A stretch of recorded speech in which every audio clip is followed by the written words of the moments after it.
नमो वज्रायानं नमो सविशानं मंगलम भगवान वीरो मंगलम गौतमो गुणे मंगलम कुंद कुंदाद्यो जैन धर्मोस्तु मंगलम सर्वमंगल मंगल्यम सर्व कल्याण कारकम प्रधानम सर्वधर्मानां यनं जयतु शासनम्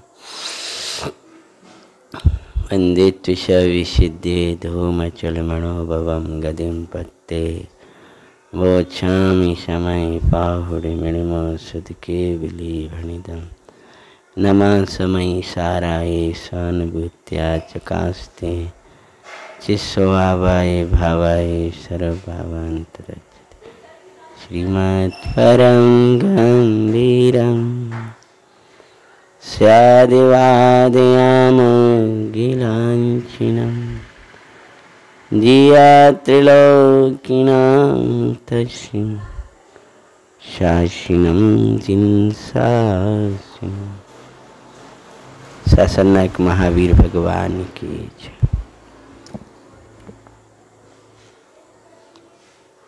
संसार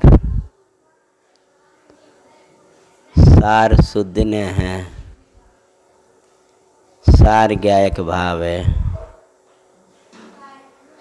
अपने ज्ञायक में ही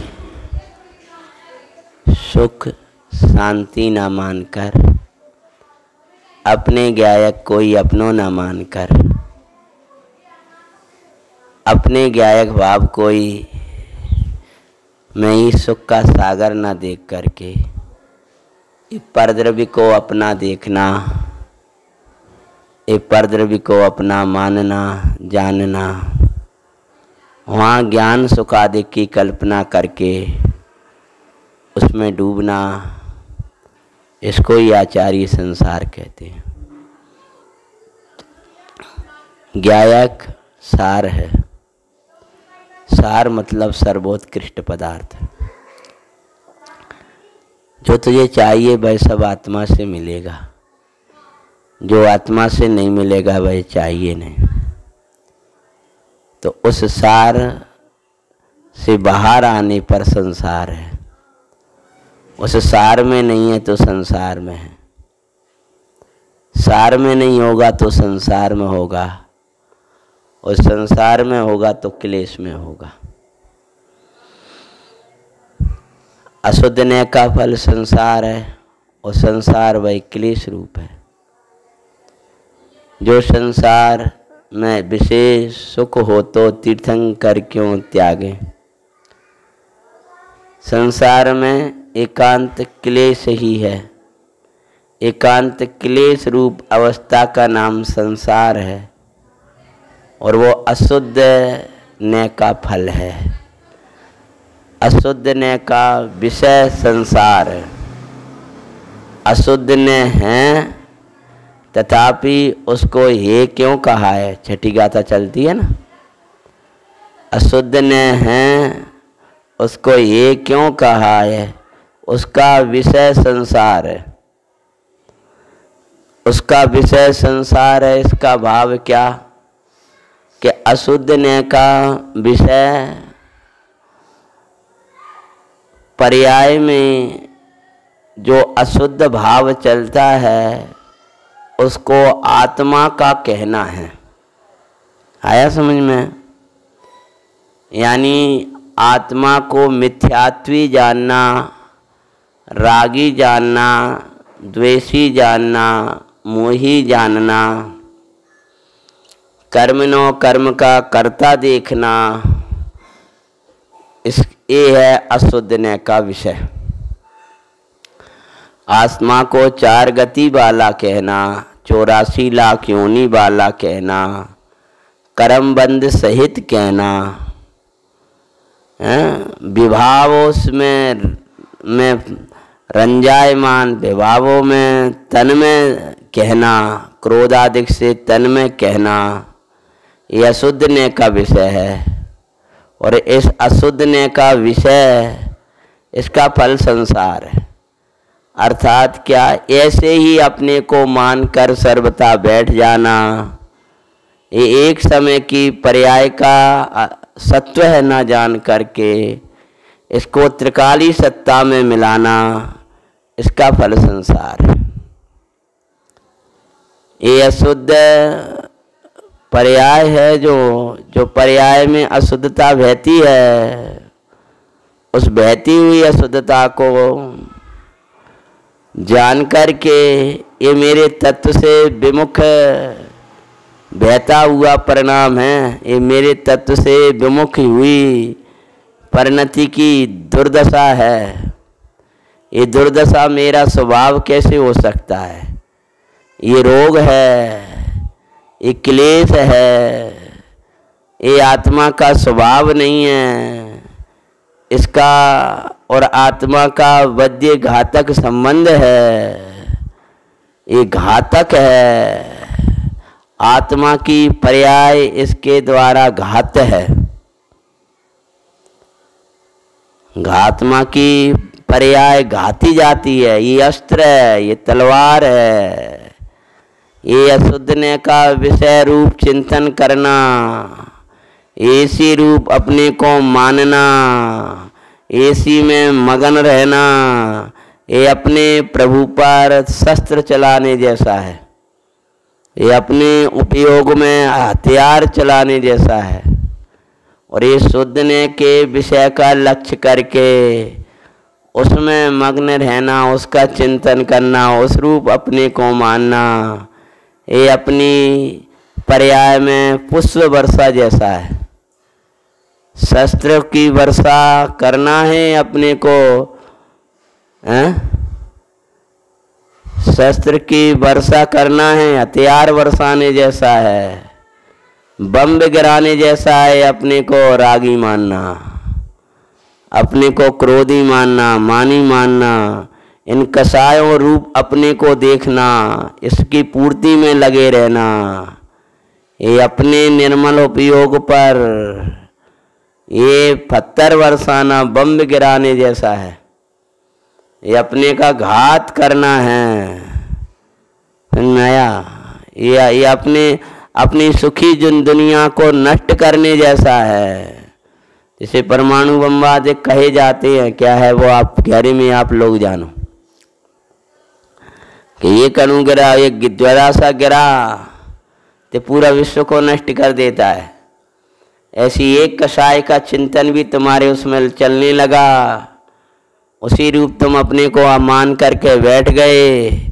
ये तुम्हारी जितनी मोक्ष मार्ग की सृष्टि है, ये जो आनंद की सृष्टि है, ये सबको नष्ट कर देगी, ध्वंस कर देगी।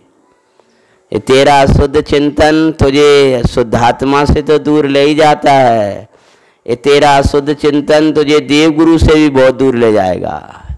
ये साधर्मियों से, धर्मात्माओं से, धर्मायतनों से सबसे दूर ले जाएगा। ये अशुद्ध चिंतन मतलब मुझे इन्होंने बहुत मेरे साथ दुर्व्यवहार किया, ये मेरे कसाय को उत्पन्न किया, ये मैं कसाय हूँ, ये मेरी कसाय की ये उत्पन्न होने वाला भाव मेरा है और इसकी पूर्ति में मुझे चैन है। ये मैं क्षुधा का विकल्प आया, ये क्षुधा मुझे है और इसका शमन का उपाय ये भोजन है, ये इसका फल संसार है। ये अपने पे बम गिराने जैसा है, अपने को पर्याय रूप अनुभव करना, अपने को रागी मोही अनुभव करना। ये अपनी तलवार घात है अपने के ऊपर। ये तत्व को उपादेय मानना, ये अपना घात करना है। गुरुदेव की भाषा याद करें, अपना खून करना है। जिसने इस हे तत्व को उपादेय माना है, जिसने इस राग तत्व को उपादेय माना है, जिसने मूर्ता बस इसमें सुख की कल्पना कर रखी है, इसमें शांति की कल्पना कर रखी है, उसने अपनी शांति को भंग कर रखा है। शांति तो शांत स्वरूप में तृप्त रहने पर होगी। इसीलिए निरंजन की कथनी सुनाओ मुझे, नहीं और बतियाँ बताओ मुझे। भूख लगी हो तो निरंजन की कथनी सुनाओ, जैसे मेरी भूख मिटे। गर्मी लग रही हो तो निरंजन की कथनी सुनाओ। निरंजन मतलब जिसमें गर्मी नहीं है, अंजन गर्मी है। निरंजन जैसा जिसमें क्षुधा नहीं है, उसकी कथा सुनाओ मुझे। निरंजन मतलब जिसमें मोह नहीं है, राग नहीं है, जिसमें कोई भाई नहीं है, जिसमें कोई बहन नहीं है, जिसमें पर कोई कर्म नौकर्म नहीं है, जिसमें सिद्ध स्वरूप है, उसकी कथा मुझे सुनाओ। क्योंकि मैं उसी का पिपासु हूँ। ये उसी के अभाव से, निरंजन की महिमा के अभाव से ये दुख वेदना हूँ। मेरे दुख का एक ही कारण है कि मेरे उपयोग में मेरा शुद्धात्मा नहीं है। मेरी अशांति का एक ही कारण है कि मेरे उपयोग में मेरा शुद्धात्मा नहीं है। जिनके उपयोग में शुद्धात्मा है वो बियावान 8वीं में भी आनंद से बैठे हैं। जिसका उपयोग में शुद्धात्मा नहीं है वो अच्छे बड़े महल में भी छटपटा रहा है, कह रहा है निद्रा नहीं आती है, कह रहा है कि बहुत दर्द हो रहा है, बहुत पीड़ा हो रही है। और वहाँ उपयोग में शुद्धात्मा देखा, जब बियावान जंगल में भी अनमंगल है। इसीलिए इसका निर्णय करें हम। बस पूछें तो ये पूछें मेरा उपयोग मेरे में कैसे रमे, क्योंकि मुझे बहुत अशांति है, मुझे बहुत बेचैनी हो रही है। इसलिए थोड़ा सा मेरे शरीर को मल दो, ये नहीं मेरे उपयोग को निर्मल बना दो। क्योंकि ये बेचैनी है वो मेरे अशुद्ध चिंतन से है। क्या अशुद्ध चिंतन चल रहा है कि मुझे दर्द हो रहा है, मुझे दर्द हो रहा है। मुझे ये नहीं पता चल रहा कि मुझे दर्द का ज्ञान हो रहा है, और दर्द का ज्ञान क्या, ज्ञान का ज्ञान हो रहा है, ये नहीं वास रहा। मुझे बस मेरा दुख का कारण ये है कि हे गुरु महाराज, धर्मी जी तुमसे यही प्रार्थना, यदि विस्मृत हो जाए आत्म भावना, आकर याद दिला देना। मोहियों की तरह ही भाई, नई व्यवहार निभाना दुखदाई। तुम तो ज्ञाता ज्ञाता के लगनी लगवाना, आकर याद दिला देना। मैं गाफिल हूँ यदि राग के बस, उसकी ही पूर्ति चाहूँ मैं बस। मुझे जागृत तुम्हें कर देना, रागे आगे ये दिखलाना। बीतरागता का शीतल झरना, मेरे स्वभाव से निकले झरना। उस स्वभाव में मुझे बिठा देना, ज्ञाता की याद दिला देना। रागी मानना, मोही मानना, कसाय रूप देखना और कसाय की पूर्ति आदि के कार्य में लग जाना, ये इसका फल संसार है। अशुद्ध ने का विषय पर्याय है, अशुद्ध ने का विषय पर्याय में चलने वाला विवाह भाव है। उस विवाह भाव का विषय क्लेश है, संसार है, दुख है, पीड़ा है। इसलिए आचार्य भगवान कहते हैं अशुद्ध ने का विषय संसार है, अशुद्ध ने का विषय अशुद्ध पर्याय है। अशुद्ध पर्याय को निज रूप अनुभवना इसका फल संसार है, कहते हैं। और संसार में आत्मा क्लेश भोगता है, यानी अशुद्ध ने के विषय रूप अपने को अनुभवन करता है तो क्लेश भोगता है, यानी अपने को रागी आदि देखता है तो ये क्लेश भोगता है, क्लेश है। संसार में आत्मा क्लेश भोगता है। तो कहते हैं देखो, संसार में आत्मा क्लेश भोगता है। अपने को कसाय रूप अनुभव करने से, अपने को दुखी अनुभव करने से, अपने को रोगी अनुभव करने से, अपने को भूखा अनुभव करने से, क्षुधा लगने पर, गर्मी लगने पर मुझे गर्मी लगती ऐसा अनुभव करने से क्लेश भोगता है। गर्मी के कारण क्लेश नहीं भोगता, मुझे गर्मी है ऐसा मानने से, अशुद्ध चिंतन से क्लेश भोगता है। ये स्त्री पर्याय है, ये पुरुष पर्याय है, ये सड़ा गला शरीर हो गया है, कोड़ जैसा फूट गया हो, उससे क्लेश नहीं भोगता। ये अशुद्ध चिंतन से क्लेश भोगता है कि मुझे ये कष्ट है। 700 वर्ष तक कोड़ बहता रहा और आनंद करते रहे, क्योंकि अशुद्ध ने का विषय का आश्रय नहीं लिया, इसलिए आनंद करता है।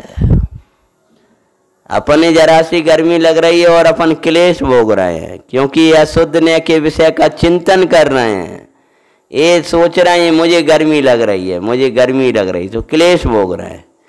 श्रीमद रायचंद जी एक एक हड्डी हड्डी दिख रही है और असामायिक में बैठ रहे हैं, और यहाँ जरा सा ही शरीर शिथिल दिखता है तो ये कहता है अब तो बहुत कमजोरी आ गई, अब तो बैठते नहीं बनेगा, लेट के सामायिक करूँगा, सो के प्रवचन सुनूंगा। हाँ, मतलब जरा सा भी हुआ तो और प्रमादी होता जाता है, और प्रवचन क्या सुनेगा, सोएगा।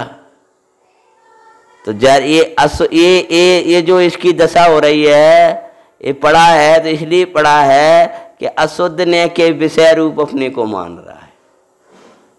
ज्ञानी अपने को उदय रूप देखता है, अपने को शरीर रूप देखता है, अंतर्मुख उठने वाले विभाव परिणाम रूप देखता है, इसलिए क्लेश भोग रहा है। रोग भोग से थोड़ी क्लेश, किसी ने इसके साथ बुरा किया इसलिए क्लेश थोड़ी है। उसने मेरे साथ बुरा किया ऐसा मानने से क्लेश भोगता है। किसी का कर्तापन किसी में मिलाता है, कहीं का कुछ करता है, यही तो अशुद्धने का विषय। इसने मेरे से दुर्वचन कहे, क्लेश भोग रहा है, अंदर अंदर जल रहा है। रामायण चलती है, दशानन क्लेश क्यों भोग रहा है? रामायण का नाम लेते ही तो आँखन में कुछ होने लगता है, क्लेश भोगता है। भाई वर्तमान युग सोने के लिए नहीं, जागृत होने के लिए, कथाएं जगाने के लिए होती हैं। क्लेश भोगता है। रावण क्लेश क्यों भोग रहा था? 18,000 रानियां थीं, 3 खंड का स्वामी था, सब दास दासियां हाजिर थीं। अशुद्ध ने का विषय वो वेद रूप मान रहा, राग में चल रहा था, सीता को अनुकूल बनाने की प्रयास कर रहा था। इसका नाम है पर एक द्रव्य को दूसरे द्रव्य का कर्ता देख रहा, मैं उसको अनुकूल बना दूंगा, यानी ये सब अशुद्ध ने का विषय है। मैं मकान बनवा दूंगा, मैं भोजन बनवा दूंगा, मैं उनको सुधार दूंगा, मैं सब सही कर दूंगा। वो बिगड़ गया तो क्लेश भोगता है कि मैं कर दूंगा। अब टेंशन क्यों कर रहा? ज्ञानी को भी लगेगा, ज्ञानी को भी ये विकल्प आता है, और ज्ञानी के भी कार्य बिगड़ते हैं पर क्लेश नहीं भोगता। बताओ, ज्ञानी को भी छोटी भूमिका में ऐसे कर्तव्य के परिणाम आते हैं, योग्य कर्तव्य के समझाने का भाव आता है, लौकिक कार्य आदि करने के भाव भी आते हैं, और उनमें फैल भी हो जाते हैं, क्लेश नहीं भोगते। क्यों? उदय का कार्य मैं थोड़ी करता हूँ। अब इसने ये मान लिया मैं करता हूँ, इसका नाम उस विषय को अपना माना। मेरे परिणाम, मेरा राग, मेरा मोह, मेरा ये, हमारी कसा है, हमारी कसा है, हमारी कसा है, हमारी कसाई है, दूसरे की कछु गलती नहीं, हमारी कसा है, तो भी क्लेश भोग रहा है। हाँ, जिन कर्मन को का गलत है, जिनकी का गलती, हमारी तो कसा है, हमारी तो कसाई है, हमारी तो पापी हैं। मूर्ख है तू, पापी है परमात्मा है। अरे तू पापी तो ये बनाया किसने है? ये परमात्मा तत्व को की विराधना का फल है ये पाप तत्व। ये परिणति में जो पाप तत्व दिखाई देता है, पुण्य तत्व दिखाई देता है, ये परमात्मा का की से पीठ देकर खड़ा है। भगवान आत्मा से पीठ देकर खड़ा होता है, तब ये पाप पुण्य खड़े होते हैं। और भगवान आत्मा को दिखाने वाले भगवान को भी पीठ दे देता है, तब पाप तत्व आता है, उनसे भी दूर हो जाता है, तब पाप तत्व खड़ा होता है। तो यहाँ कहते हैं ये अशुद्धने का विषय यानी अपने को रागी मोही आदि मानना, ये संसार है। और संसार में आत्मा यानी वो आत्मन अपने को अगर ऐसा देखेगा, तू रागी आदि देखेगा, ये पर्याय में चलने वाले सुभाषो भाव रूप देखेगा, तो तू स्वयं क्लेश भोगेगा। जिनकी अतीन्द्रियां जीवित हैं उनका दुख स्वाभाविक है, उनको कोई दूसरा दुखी नहीं करेगा। ऐसी सी भाषा को याद करें तो यहाँ जो अशुद्धने के विषय को रूप अपने को मानेगा तो तू स्वयं ही क्लेश पाएगा।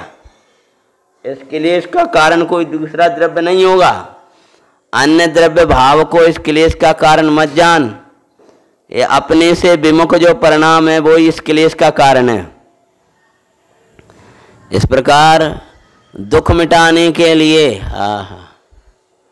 तुम्हें जो पीड़ा हो रही है, जो दुख का वेदन चल रहा है, जो तुम्हारे जितने विकल्प चलते हैं उन सब को भस्म करने के लिए, जितने राग देश आदि विवाह परिणाम हैं वे सब भूसा की तरह हैं, उनमें चिंगारी लगाने के लिए, आग लगाने के लिए आचार्य खड़े हुए हैं।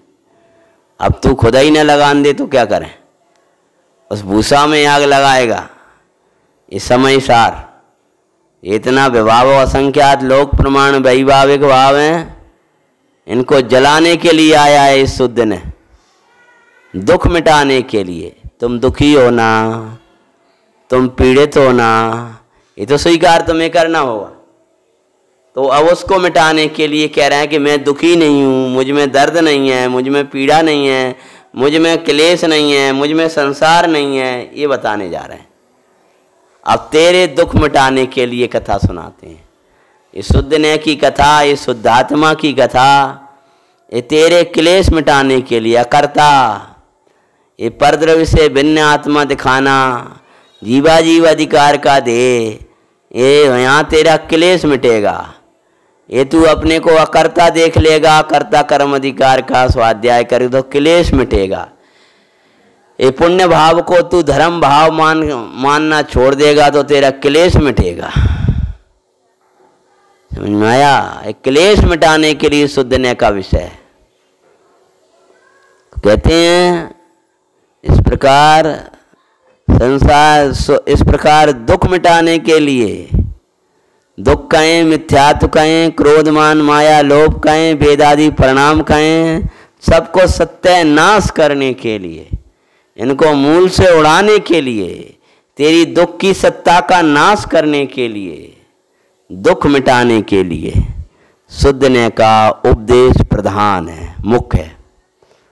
दुखी काय से है कि अशुद्ध चिंतन से दुख है। अब दुख मिटाने के लिए शुद्धने का उपदेश प्रधान है, मुख्य है। इसलिए जो तुझे दुख का वेदन होता है उस समय शुद्धने के उपदेश को मुख्य करो।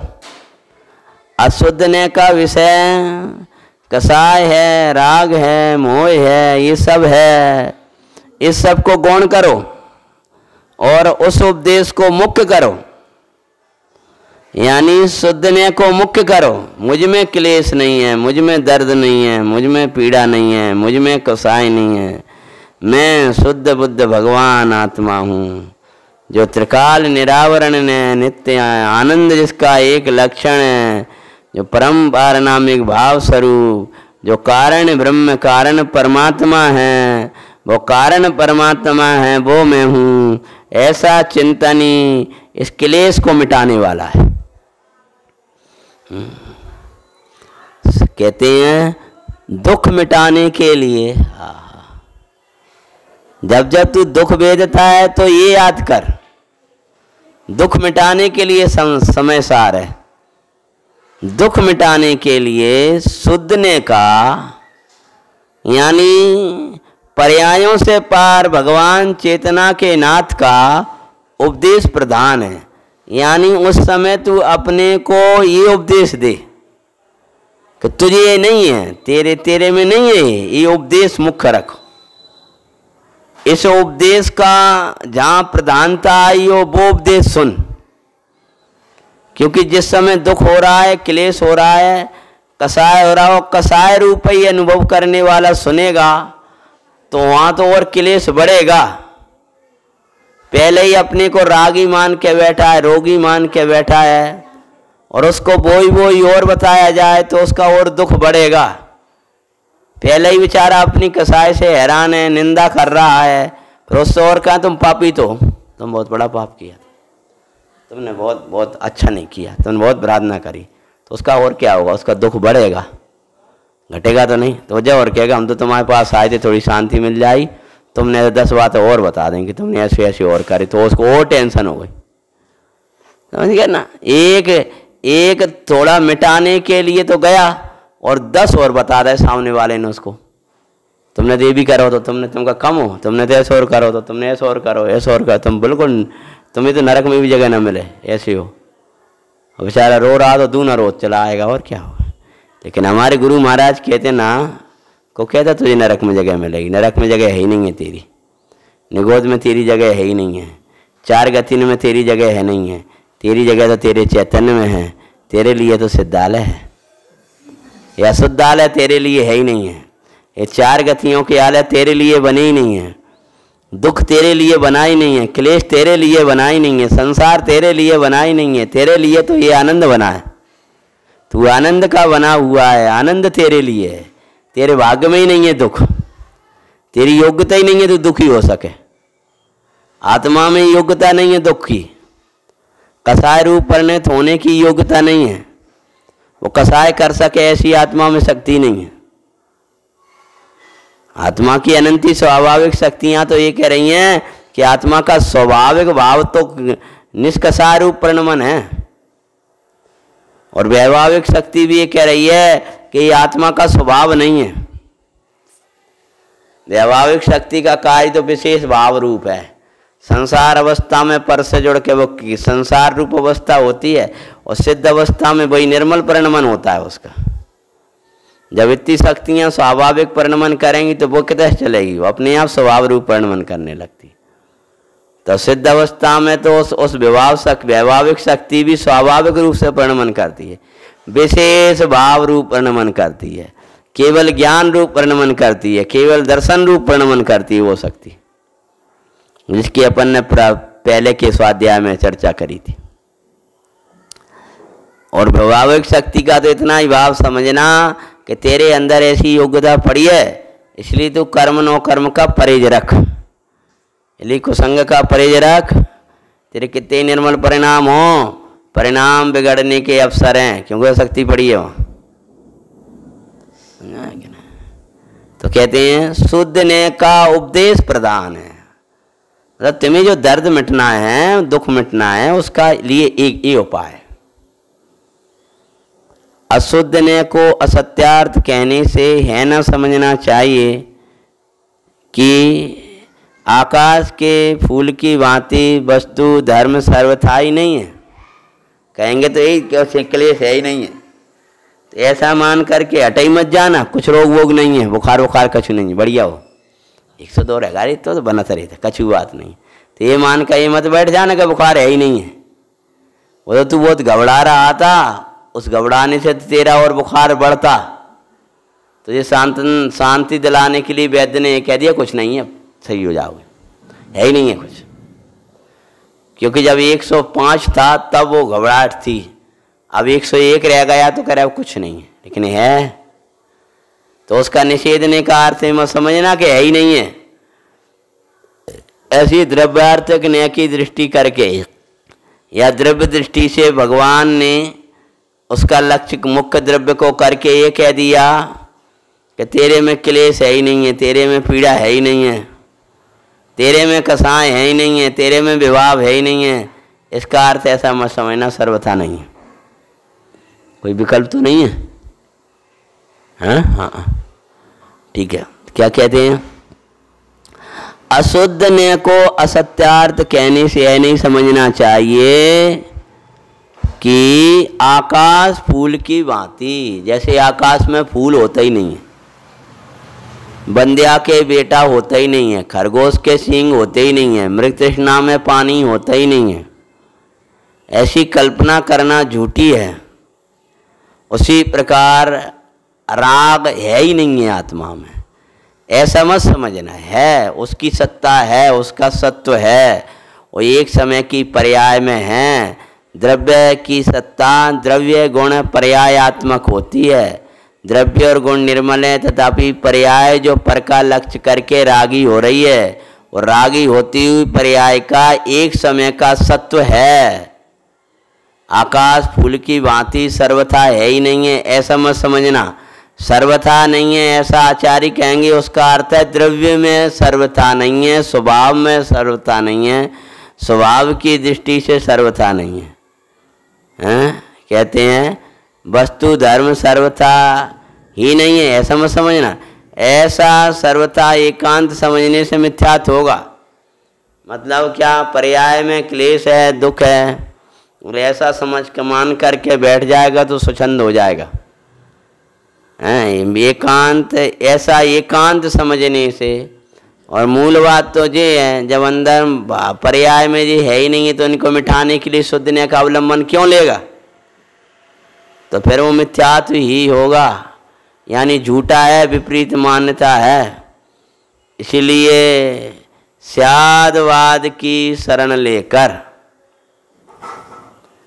द्रव्य के साथ साथ पर्याय का भी यथा योग्य विवेक करके ध्रुव द्रव्य, ध्रुव गुण, ध्रुव पर्याय की बात समझ करके उसमें जो अशुद्धि है, अध्रुवता है, उसको भी समझना। स्यादवाद की शरण लेकर शुद्ध न्याय का अवलंबन लेना चाहिए। यानी अपने पर्याय में दोष है, क्लेश है, कसाय हैं, ऐसा बराबर स्वीकार करके अब इसको मिटाने के लिए शुद्ध न्याय का अवलंबन लेना चाहिए। क्लेश है और कसाय है, विभाव है, राग है, ऐसा मान करके उसी का अवलंबन लिए रहेगा तो भी वो मिटेगा नहीं, और सर्वथा उड़ा देगा, है ही नहीं है, तो फिर शुद्ध न्याय के अवलंबन का क्या मतलब रहा? इसलिए है, बुखार है, ये समझ लो, उसके बाद औषधि का सेवन करना चाहिए। तभी ले सो, सेवन का वावा, बुखार ही नहीं है तो का को सेवन करेगा? शुद्ध न्याय का अवलंबन तो इसलिए लिया जाता है कि जो अशुद्धता है उसका नाश करने के लिए। तो दोनों पहलुओं को समझना। स्यादवाद का अर्थ है आत्मा की द्रव्य स्वभाव से उसकी भगवत बने को भी जानना, और पर्याय में चलने वाली पामरता को भी पहचानना, उसके निकसाय भाव को भी जानना, और उस निकसाय भाव को भूलकर बरतने वाली कसाय प्रनति को भी जानना, उसके अवध स्पृष्ट स्वभाव को भी जानना, और दूर से देखने पर बद्ध स्पृष्ट आदि भाव हैं और पर्याय में हैं, बंधन हैं, उसको भी पहचानना। अभी भूमिका बड़ी नहीं है, इसलिए इसको भी पहले इसको समझना कि इस स्वभाव में भी वास्तविक धर्म नहीं है, तथापि अपने धर्मी के अवलंबन में, अपने धर्मी में स्थिरता पा नहीं पा रहा। इसीलिए उन जिनेंद्र भगवान की पूजा, भक्ति आदि का भी अवलंबन लेना ये भी कर्तव्य है, इसको भी समझना। तो स्यादवाद की शरण लो।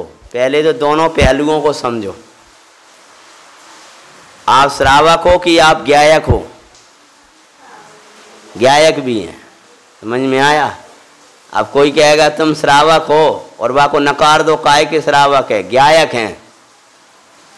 मुनि हैं कि ज्ञायक हैं? कि मुनि हैं, ये भी नहीं हैं और ज्ञायक हैं। मुनि लिंग, श्रावक लिंग, ये लिंग तेरे हैं नहीं। अगर ऐसा मान करके चले तो चाहे से प्रवर्तन करें। हैं श्रावक का वेश, श्रावक की लिंग मतलब श्रावक की जो क्रिया, 12 व्रताधिक पंचगुण स्थानवर्ती की, सम्यक्ताचरण आदि ये श्रावक का वेश है। ये व्यवहार जितना कपड़ा अकेलो नहीं हो, ये कपड़ा ओढ़ लाओ सो श्रावक को वेश, ब्रह्मचारी को वेश हो गया। ब्रह्मचारी का बाहर का वेश है शील की नौबाड़, ब्रह्मचारी का ये वेश है बाहर का, ये है उसका, उसके योग्य ही वो वस्त्र आदि धारण करता है। श्रावक का वेश है ये 12 व्रत आदि, सम्यक्त का वेश है ये सम्यक्ताचरण, ये ज्ञान में है, सम्यक्ति की ड्रेस है ये है वेश, ये है ब्रह्मचारी का वेश। वेश मतलब उसका आचरण, और इसके लिए आचार्य ने कहा ये कोई लिंग नहीं है, ये वेश नहीं है, ये मुनि का वेश है। क्या है? नग्न दिगंबरपना नहीं, बहुत एक गुण है, वे 28 मूल गुण, ये मुनि लिंग है, लेकिन ये कोई नहीं है। लेकिन साधवाद की शरण में तो लोगे तब ये समझ में आएगा मुनराज कैसे होते हैं, तो पूरा वर्णन तो वही आएगा ना। ब्रह्मचारी कैसे होते हैं, अहिंसा वाले कैसे होते हैं, ये उपवास का वेश है, चारों प्रकार के अन्न जल आदि का त्याग करना, ये समाधि का वेश है। ये बहिरंग जितना वर्णन आता है वेश का ही वर्णन आता है, मूल तो थोड़ा ही है, सब में ये एक ही है, परद्रव्य से भिन्न अपने आत्मा में का श्रद्धान ज्ञान आचरण, उसी को सम्यक्त का हो, उसी को ज्ञान का हो, चारित्र का हो, समाधि का हो, प्रतिक्रमण का हो, पूजा का हो, भक्ति का हो, सभी कई। तो इसीलिए ये द्रव्य पर्यायात्मक जैसा स्वरूप कहा है, उस स्वरूप को समझना, स्यादवाद की शरण लेकर शुद्ध ने का अवलंबन लेना चाहिए। श्रावकाचार को भी देखना चाहिए, उसको शरण लेकर के फिर समय सार की शरण लो। श्रावकाचार का कथन समझो, समय सार का कथन समझो, गोमठ सार का भी कथन समझो, गुणस्थान वाला आत्मा है, और समय सार का कथन समझो, गुणस्थान से अतीत है। फिर ज्ञायक का अवलंबन लो, दोनों पहलुओं को समझ कर। इसीलिए दोनों पहलुओं को समझना,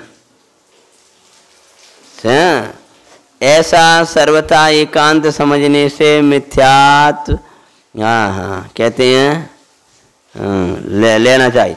स्वरूप की प्राप्ति होने के बाद शुद्ध ने का भी अवलंबन नहीं रहता। वाह, स्यादवाद का समझ करके पर्याय में अशुद्धि जान करके फिर ज्ञायक का अवलंबन लो। फिर एकदम मैं ज्ञायक हूँ, मैं परमात्मा हूँ, मैं प्रभु हूँ, इसकी धुन लगाओ। अशुद्धि को समझो, फिर ज्ञायक की धुन लगाओ। लेकिन फिर उस ज्ञायक का जो निर्विकल्प स्वरूप है उसको ग्रहण करने के बाद शुद्ध ने का भी अवलंबन छूट जाता है। बाहर का पक्ष छोड़ने के लिए शुद्ध ने के पक्ष में आना, शुद्ध ने के पक्ष में आए बिना पक्षातिक्रांत नहीं हुआ जाता। पक्षातिक्रांत होने के लिए सबसे पहले इधर से उधर से सब पक्ष छोड़कर शुद्ध ने के पक्ष में आना। इसके जो पक्षी हैं वे ही उड़त गगन माई, और या के ही विपक्षी बोलो जगजाल में रोलते हैं, वो जगजाल में रोलते हैं। ये शुद्ध ने के से विपरीत चलते हैं, वे जगजाल में रोलते हैं। जैसे अपन रोल रहे हैं, ये सोचो, वे रोलते हैं, ये रोल रहे हैं, ये पेड़ रोल रहे हैं, वैसे दिक्कत ये मैं रोल रहा हूँ, ये समझ में नहीं आता है।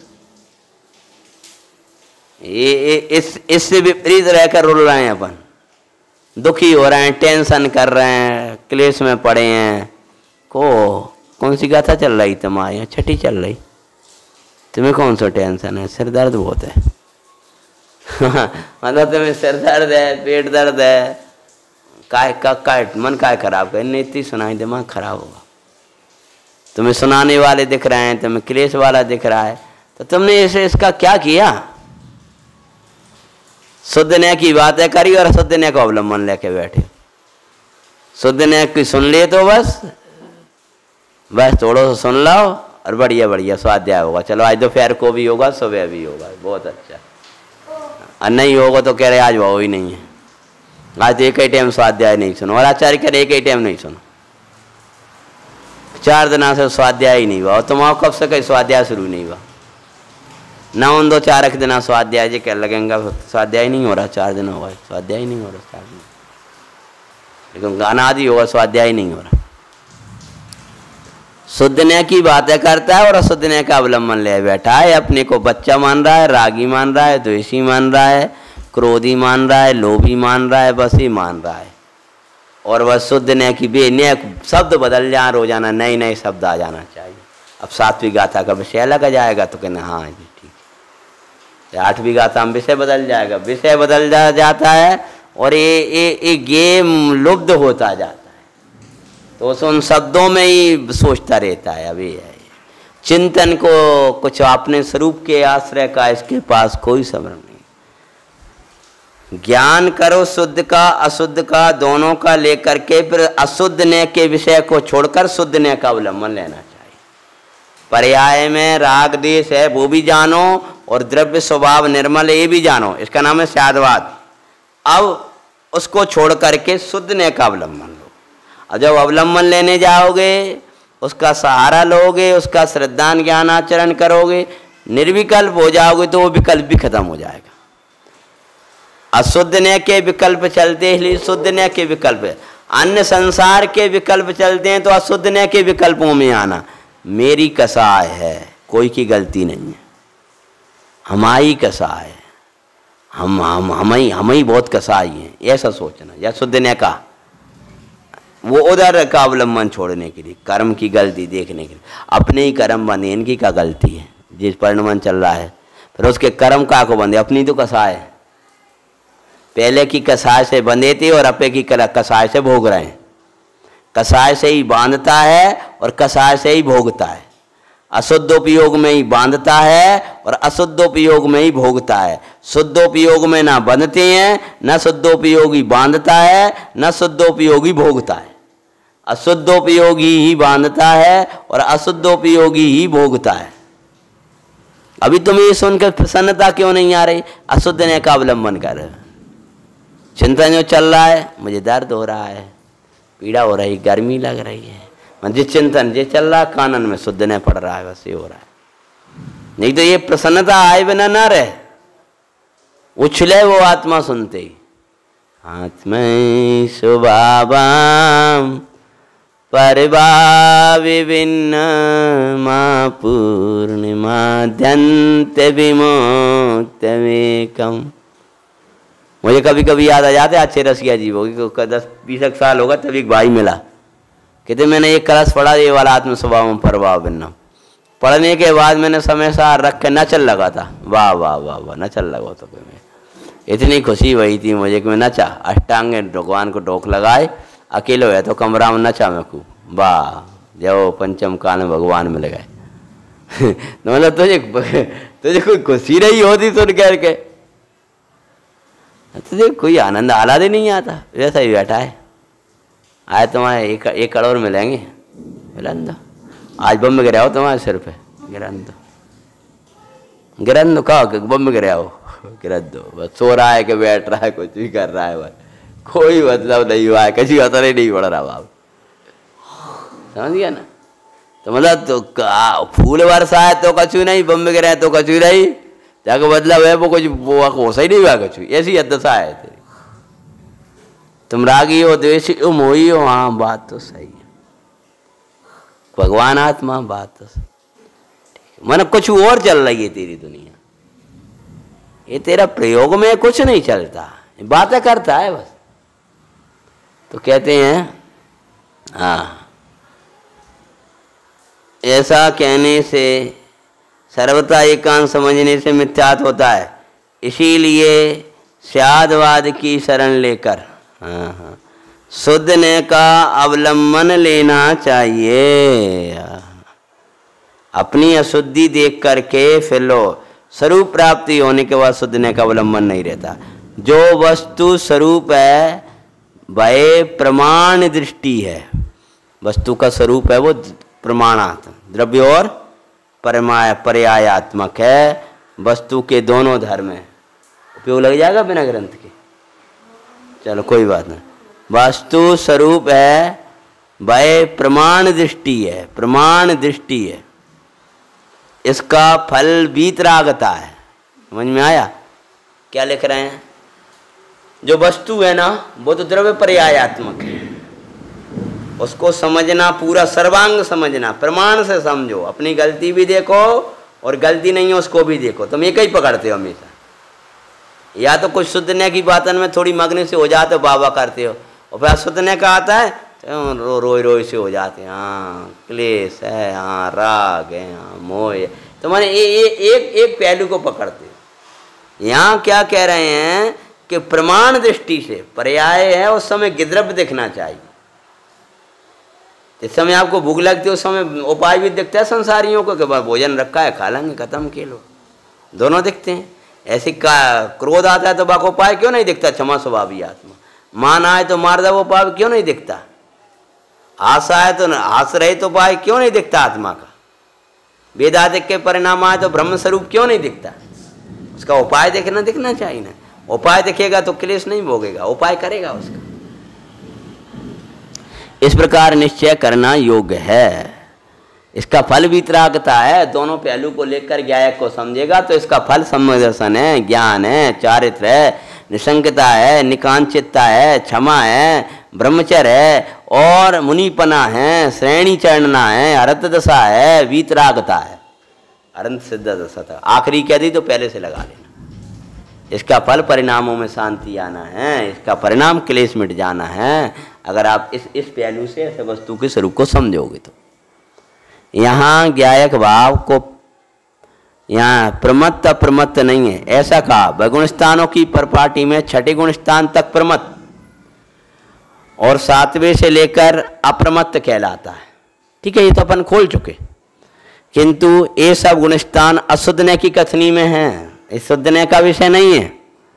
बेन्याया संसारी मग्गा गुण ठाणे या 14 ते अशुद्ध नया। ये जो मार्गना गुणस्थान आदि 14 हैं वे सब अशुद्धने की कथनी में है। अपने को गुणस्थान रूप देखना, इस शुद्धने का विषय नहीं है। शुद्धने से तो आत्मा ज्ञायक ही है गुणस्थान वाला। शुद्धने से देखा जाए तो ज्ञायक ही है, आत्मा ज्ञायक है।